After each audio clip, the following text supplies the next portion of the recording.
I'm joined today by CTI alumni Joey Ra. Joey's life journey has been a transformative passage from conformity to purpose-driven fulfillment.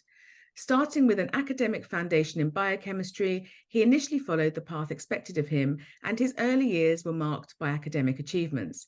It was not until he found himself grappling with burnout and the disillusionment of corporate life that he began a profound introspection.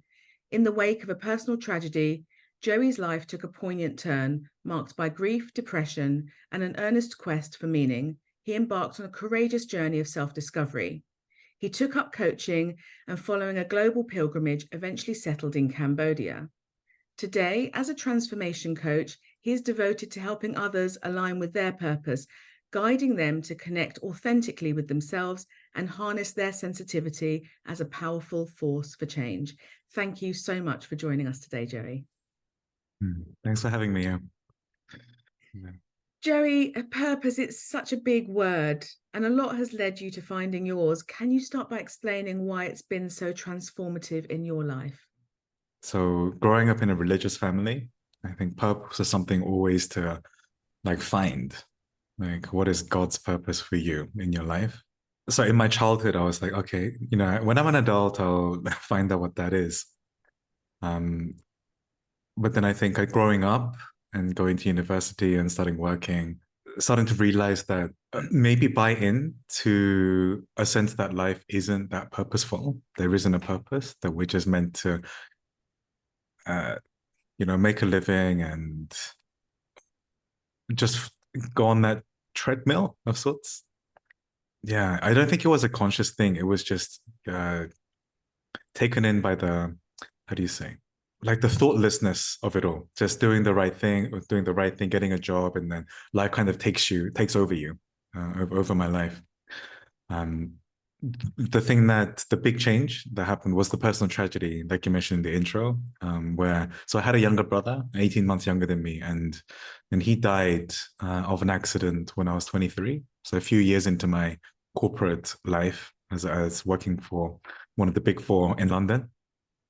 So that resulted in a lot of grief and depression. I was like, what is the point of living? When it came to a point where I decided, actually, I don't want to die, I want to live. And then the question became, what do I want to live for? What might give me a sense of purpose? So that's how I restarted that journey of, okay, what might I want for my life? What might be a purpose that I can live for? Because again, growing up in the church religious setting, they say, what would you die for? And that's your purpose. But someone posed a more powerful question is actually, what would you live for? And that was a much harder one. And that's the one that kickstarted this whole journey to being here. Yeah. I love that. What would you live for? It's a really powerful question. So how do you help people connect with their purpose? I first of all start by taking the pressure off it. I think purpose is not something that we can seek out. Let's say, okay, let's forget about trying to find your purpose. Let's have you first connect authentically to yourself, to ourselves. Because I think that's one of the reasons why purpose is difficult. It's when we're so disconnected from ourselves, how do we know we're doing what we're supposed to? What our purpose is. So even starting off with basic things like what do you like to do? What do you enjoy? What brings you joy? And starting there and getting them, what makes them feel alive? Taking the steps towards answering that question first. And then once we know that, and that's more who are you?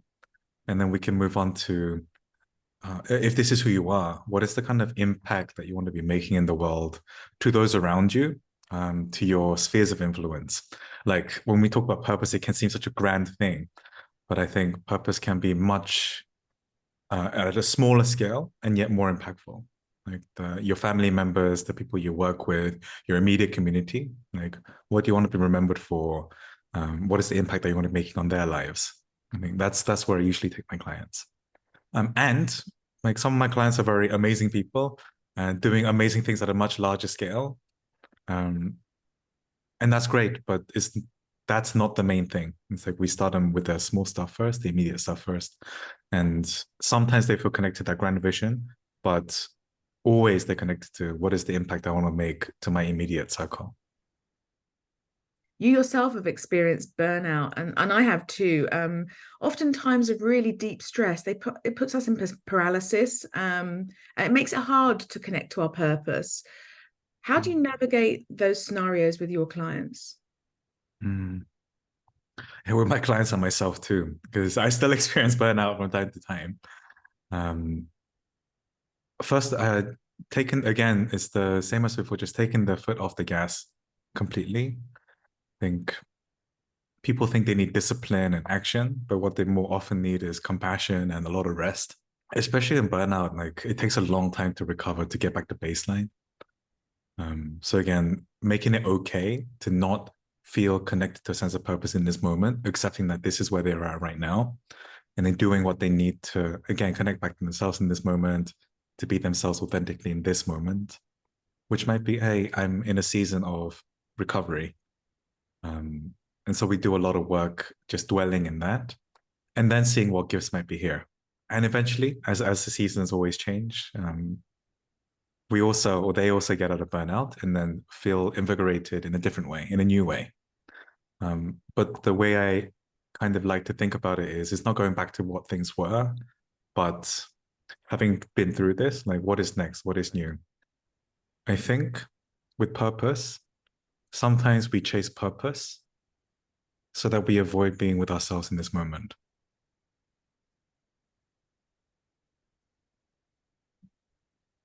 A lot of my clients are like that. You know, what's next? What do you want to achieve? And I need to find my purpose. And you'll see this in kids, I think. The younger they are, they're like, I need to find my purpose. Why? So they can feel less crap about themselves now. And I think this is one of the beauty of CTI with the process. Um, that I think sometimes we just need to develop the capacity to be with all of us. And part of that's fulfillment too. Like, what are our values? What are our strengths? And our saboteurs, and just be with and just dwell for a minute. I think most of us could do, would be helpful for most of us to think a bit less about purpose and more about accepting where we are right now. So coming to Cambodia was part of my own like self-discovery and healing journey. That first step towards my own purpose. Um, I was initially just attracted by the temples, which is a fantastic spiritual place. But once I landed here, I was so drawn by the, well, first the trauma that exists in the space, because there was a genocide in the late 70s, where like 20 to 30% of the population were killed, mostly like higher educated academics. And at the same time, so they're recovering from that trauma. But at the same time, there's a lot of like entrepreneurship, creativity, like because all the businesses were lost, all the arts were lost. So there's a lot of energy flowing in the area right now. And the average age is very, very young. It's like 25. And so I'm like an old person here and I felt like, oh, maybe I can be like a guide of sorts or helping people connect to themselves as they heal from this. And I think part of what we do as coaches, and this is my coaching philosophy, is helping people connect to themselves and other people and then the wider system. Um, and I know from experience, also from research, that is very beneficial for like recovery from trauma too. So um, although I couldn't articulate it like this at the time when I came, like that's been the evolution of like discovering or unveiling of the purpose of me being a coach in Cambodia. And I think that coaching can have a really big impact in this generation where like so many people, there's so many young people who are so open to like new ideas and changing things and have a real desire to shape the country for the better, really high youth engagement. And so I thought coaches could play a really big part in guiding them to do that from a place of like authenticity and love rather than of like insecurity and like competition and scarcity. Although CT has been very generous with scholarships with a couple of Cambodian coaches. I'm really happy that there are some other coactive coaches now in Cambodia. So thank you. The other is in companies.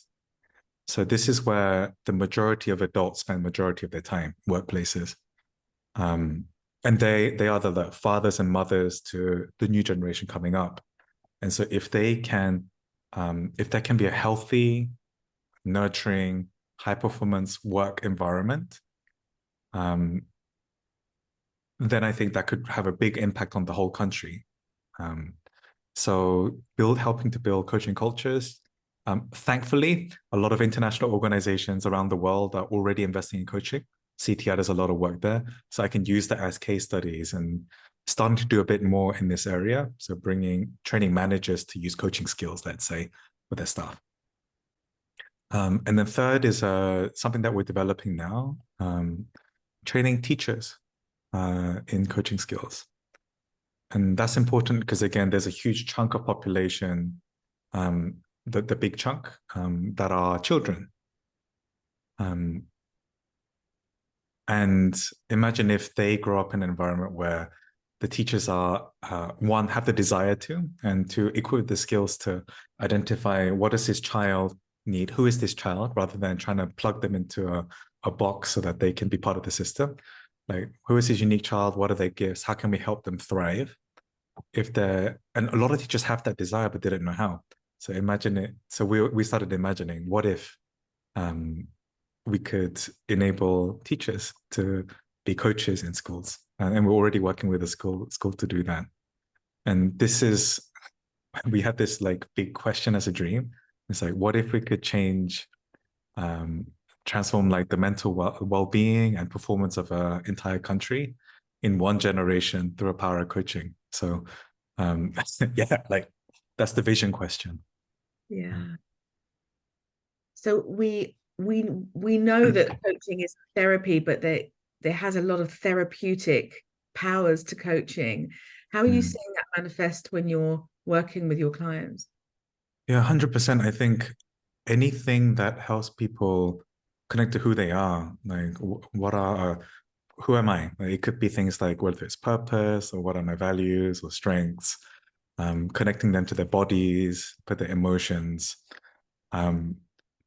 But that was my own experience. I've seen therapists before and psychologists and also coaches, and a CTI coach coaching me. I had the most amazing like healing experience.